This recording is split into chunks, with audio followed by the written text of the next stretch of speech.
తెలంగాణ రాష్ట్రం ఏర్పడిన తర్వాత బీఆర్ఎస్ కాంగ్రెస్ పార్టీలు అధికారంలోకి వచ్చి బీఆర్ఎస్ 10 సంవత్సరాలు, కాంగ్రెస్ 18 నెలలు పాలించిన తెలంగాణ రాష్ట్రంలో అభివృద్ధి ఒరిగిందేమీ లేదని బీజేపీ నేత మెదక్ ఎంపీ రఘునందన్ రావు ఆగ్రహం వ్యక్తం చేశారు. మంగళవారం జిల్లా కేంద్రంలోని ఓ ఫంక్షన్ హాల్లో ఏర్పాటు చేసిన విలేకరుల సమావేశంలో ఆయన మాట్లాడుతూ, ఉద్యమ పార్టీగా రాష్ట్రంలో ప్రజలు బీఆర్ఎస్కు అధికారం అప్పగించిన కుటుంబంలోని అల్లుడు, కుమారుడు తాను ప్రాతినిధ్యం వహిస్తున్న నియోజకవర్గాలకు మాత్రమే నిధులను వెచ్చించి అభివృద్ధి చేస్తున్నారని, మిగిలిన నియోజకవర్గాలను నిర్లక్ష్యం చేశారని పేర్కొన్నారు.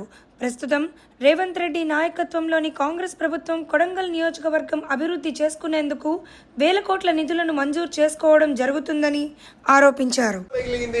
ఎక్కడ కూడా యుద్ధం చేయాలనో, పాకిస్తాన్ లో ఉన్నటువంటి ప్రజలను చంపాలనుకోనో, పాక్ సైన్యాన్ని చంపాలనుకుని మనం కోరుకోలేదు. అందుకనే మీకు అందరు గుర్తుంటుంది, అందరు పడుకున్నాక అర్ధరాత్రి ఎవరి ఇళ్లకు వాళ్ళు చేరిన తర్వాత 1:05 మొదలుపెట్టి 1:25 వరకు కేవలం 20-25 నిమిషాల్లో ఏ టార్గెట్ అయితే పెట్టినామో ఆ టార్గెట్ మాత్రమే కొట్టేసినాం. ఏడబెట్టినాం టార్గెట్, ఒక సివిలియన్ కొట్టలేదు, ఒక మిలిటరీ బేస్ని కొట్టలే, ఒక ఎయిర్ ఫోర్స్ని కొట్టలే, వాళ్ళ ఆస్తి నష్టం చేయలే, వాళ్ళ ప్రాణ నష్టం చేయలే, వాళ్ళ ఎయిర్ బేస్ని కొట్టలేదు, పాకిస్తాన్ పౌరుల్ని కొట్టలేదు. మనం ఏ ముష్కరులు అయితే ఎక్కడైతే ట్రైనింగ్ క్యాంపులు పెట్టి, ఎక్కడైతే భారతదేశంతో ప్రత్యక్ష యుద్ధంలో గెలవలేమని పరోక్షంగా తీవ్రవాదాన్ని పెంచుతున్న క్యాంపులు ఏవైతున్నాయో క్యాంపుల్ని మార్కి వేసి టార్గెట్ని కరెక్ట్ ఫిక్స్ చేసి కొడితే తెల్లారేసరికి పాకిస్తాన్కి ఏం చేయాలో అర్థం కాలేదు. ఈ మాట రఘునందన్ రావు బీజేపీ నాయకులు చెప్తే చాలా మంది మిత్రులు నమ్మకపోవచ్చు.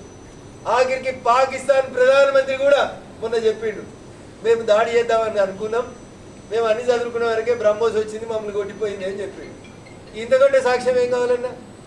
ఎప్పుడు మన గురించి చెడుగా మాట్లాడే పాకిస్తాన్ ప్రధానమంత్రి ఆయనే ఈ హిమ్సెల్ఫ్ డిక్లేర్డ్, మేము కోలుకొని 9వ తారీఖు నాడు కొడదామనుకుంటే ముందు రోజు రాత్రి వచ్చి మా ఎయిర్ బేస్లు అన్నింటినీ కొట్టిపోయింది భారత వాయుసేన అని చెప్పిండు.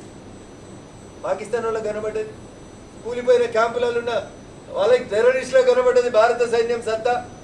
దురదృష్టం ఈ దేశంలో ఉన్న కొంతమంది ప్రతిపక్ష నాయకులకు కనబడతలేదు. వాళ్ళకి నాది ఒకటే విజ్ఞప్తి అన్న, ఢిల్లీలో కంటి దవాఖానాలు మంచిగా లేకపోతే మా భాగ్యనగరంలో మంచి మంచి కంటి ఆసుపత్రులు ఉన్నాయి, మీరు రాండ్రి, మంచి ఐ టెస్ట్లు చేపిస్తాం, టెస్ట్ చేసుకొని పోయి వచ్చిన తర్వాత మళ్ళీ ఒకసారి చూడండి అని చెప్పి ఈ సందర్భంగా వారికి విజ్ఞప్తి చేస్తూ ఉంటాం. భోజనం దగ్గర నుంచి మొదలుకొంటే, మహిళల ఆత్మగౌరవమైనటువంటి టాయిలెట్ల దగ్గర నుంచి మొదలుకొంటే, టీబీలు, క్యాన్సర్ లాంటి వ్యాధుల నుంచి ఆడబిడ్డల్ని దూరం చేసేందుకు ఇచ్చినటువంటి ఉజ్వల సిలిండర్ల దగ్గర నుంచి మొదలుకొంటే, ఇంట్లోకి వెళ్ళి కాలు బయట పెడితే సిమెంట్ రోడ్లు వేసి బురదంటకుండా చేసినటువంటి ప్రయత్నం దగ్గర నుంచి మొదలుకొంటే, కాంగ్రెస్ వాళ్ళు ఇస్తే 3000 ఉన్న ఎల్ఈడి బుగ్గని 70 రూపాయలకి దించిన కాడి దాకా ఎక్కడ పనిచేసిన నరేంద్ర మోడీ గారి ప్రభుత్వం అంత్యోదయ కోసమే పనిచేసింది, గరీబోల కోసమే పనిచేసింది, గరీబోలను పేదరికం నుంచి బయటికి తెచ్చడానికి ప్రయత్నం చేసిన తప్ప ఏ రోజు కూడా నరేంద్ర మోడీ గారి నాయకత్వంలో భారతదేశం ప్రపంచంలో ఎక్కడ కూడా ఒక విమర్శ కూడా గురి కాకుండా ముందుకు సాగింది. చిన్నప్పుడు ఏదో సినిమా చూసినా నేను, పరిచయం గోపాలకృష్ణ గారు డైలాగ్ చెప్తారు, వరదలు వచ్చినాక ముఖ్యమంత్రి హెలికాప్టర్లు వస్తే కింద జనం చచ్చిపోతే గాల్లో వచ్చిపోయిందని తిట్టుమంటాడు ఆయన. ఒకవేళ బస్సులు వచ్చిండే అనుకో, 4 కోట్లు పెట్టి కొన్న హెలికాప్టర్ నాడబెట్టుకొని 2 రోజులు ఆలస్యంగా బస్సులు వచ్చిండని తిట్టమన్నట్టున్నది కాంగ్రెస్ కమ్యూనిస్టుల పరిస్థితి భారతదేశంలో ప్రస్తుతం.